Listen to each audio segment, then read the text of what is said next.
Hello students, good morning. आज हम लोग करने जा रहे हैं वर्कशीट नंबर 23 और आज की वर्कशीट में कंटिन्यू करेंगे चैप्टर फेयर प्ले। पिछली वर्कशीट में भी हम लोगों ने ये चैप्टर पढ़ा था लेकिन पूरा नहीं हो पाया था, तो उसी चैप्टर को आज कंटिन्यू करते हैं आगे। बहुत ही इंटरेस्टिंग स्टोरी है लेकिन इनकम्प्लीट रह गई थी, तो आज देखते हैं आगे स्टोरी में क्या होता है। लेकिन स्टोरी कंटिन्यू करने के पहले एक फन फैक्ट देख लेते हैं। Do you know in a village elderly and wise people are chosen by the local community to settle fights between individuals and villages. गांव में जब लोगों के बीच में लड़ाइयाँ हो जाती हैं, किसी तरह की लड़ाई झगड़ा कुछ हो जाता है, तब गांव के कुछ लोगों को चुना जाता है और वो लोग, चुने हुए लोग, इस लड़ाई झगड़े का निपटारा करते हैं। दिस असेंबली ऑफ 5 एल्डर्स, ऐसे 5 लोगों को चुना जाता है और 5 लोगों की ये जो असेंबली होती है चुनी हुई, उसको पंचायत कहा जाता है। The leader of the panchayat is called as mukhiya और सरपंच। जो पंचायत का लीडर होता है उसको मुखिया या सरपंच कहा जाता है। तो अब आगे चलते हैं, देखते हैं। Let us do a recap of our previous worksheet.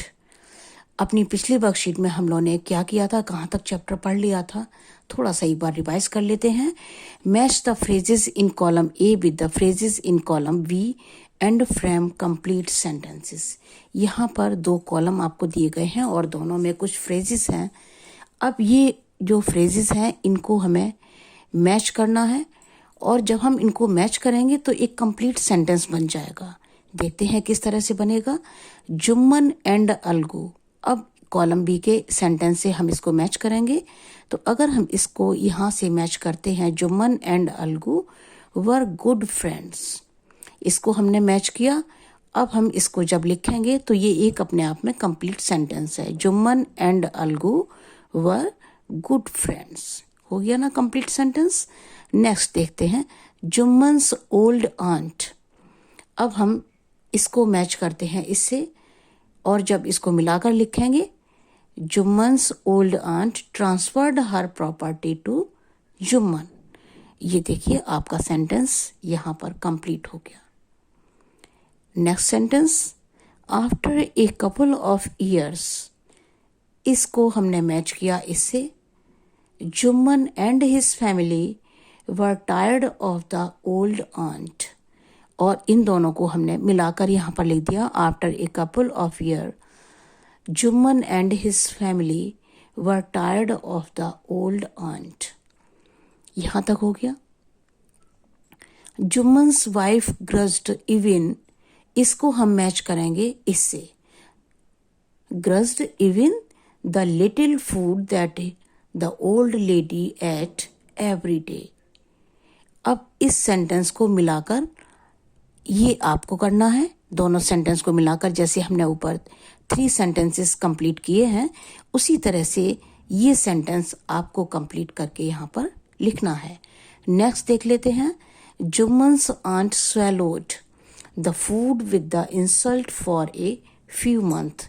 Jumman की जो आंटी थी वो कुछ दिन तक तो ये इंसल्ट बर्दाश्त करती रही। जुम्मन की पत्नी उनको ठीक से खाना नहीं देती थी और खाना देती भी थी तो उनको रिस्पेक्ट नहीं देती थी ठीक से। कुछ दिन तक तो ये वो बर्दाश्त करती रही। Jumman's aunt swallowed the food with the insult for a few month. तो इन दोनों को आपको मिलाकर यहाँ पर सेंटेंस कंप्लीट करना है। ये 2 सेंटेंस आप कंप्लीट करेंगे। अब आगे देख लेते हैं। Let us find out what happened next in the story. अब कहानी में इसके आगे क्या होता है। जो पीछे हुआ वो तो हम लोगों ने देख लिया, लेकिन अब आगे स्टोरी क्या कंटिन्यू होगी वो देखते हैं। One day she spoke to Jumman, एक दिन आंटी ने जुम्मन से कहा, my son, it is now obvious that I am not wanted in your house. अब ये लगभग क्लियर हो गया है कि मेरी तुम्हारे घर में ज़रूरत नहीं है। Kindly give me A monthly allowance so that I can set up A separate kitchen. अगर तुम महीने में कुछ पैसे मुझे दे दो हर महीने मुझे कुछ पैसे दे दिया करो तो मैं अपनी एक सेपरेट किचन, एक अलग रसोई बना लूँ। My wife knows best how to run the house. Jumman ने क्या जवाब दिया कि मेरी पत्नी जानती है कि घर किस तरह चलाया जाता है। बी पेशेंट, धीरज रखो, सेड जुम्मन सेमलेसली। जुम्मन ने बहुत ही बेशर्मी से कहा। This made his aunt very angry. ये बात सुनकर आंटी को बहुत गुस्सा आया। And she decided to take her case to the village panchayat. और ये जब उनको गुस्सा आया तो उन्होंने ये डिसाइड कर लिया कि वो अपना केस गांव की पंचायत में ले जाएंगी। For many days the old lady was seen talking to the villagers, explaining her case and seeking their support. कुछ दिनों तक आंटी गांव में लोगों के पास जाकर अपनी प्रॉब्लम उन्होंने बताई। जब वो सबको अपनी समस्या बताएंगी तभी तो लोगों को पता चलेगा कि उनको प्रॉब्लम क्या है। जब जजमेंट होगा, सब लोग आएंगे तो उनके फेवर में कोई किस तरह से बोलेगा जब उनकी बात किसी को मालूम नहीं होगी।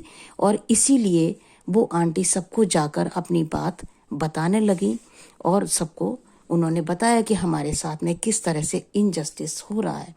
सम सिंपैथाइज्ड विद हर। अब देखिए, जो गांव के लोग सुनते थे उनके बारे में, उन लोगों का रिएक्शन क्या था। कुछ तो उनके प्रति हमदर्दी दिखाते थे कि भाई जो कुछ हो रहा है ठीक नहीं हो रहा, ऐसा नहीं होना चाहिए। Others laughed at her.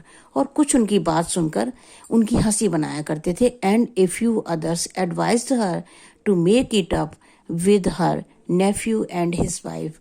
और कुछ तो उल्टा उनको ही एडवाइस दे देते थे कि आपको उनके साथ मिलकर चलना चाहिए, आपको उनके साथ बनाकर रखना चाहिए, है ना।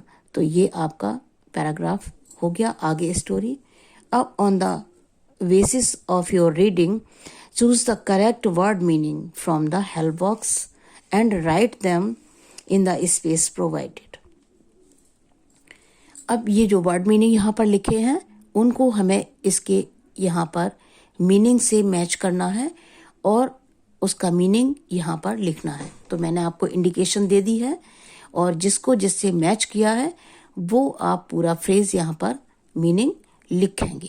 अलाउंस, अलाउंस का मतलब क्या होता है? An amount of money. Patient, to stay काम।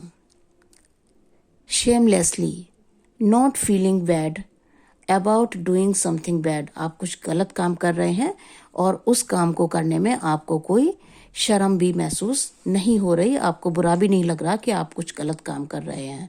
सिंपैथाइज्ड, फील सॉरी फॉर समवन। अब इन वर्ड्स को आपको यहाँ पर इसके सामने लिखना है और इस तरह से आपकी वर्कशीट कंप्लीट हो जाएगी। काम कंप्लीट कर लीजिए और अपना जरूर ध्यान रखें, मास्क पहने और सोशल डिस्टेंसिंग का पालन जरूर करें। Thank you so much.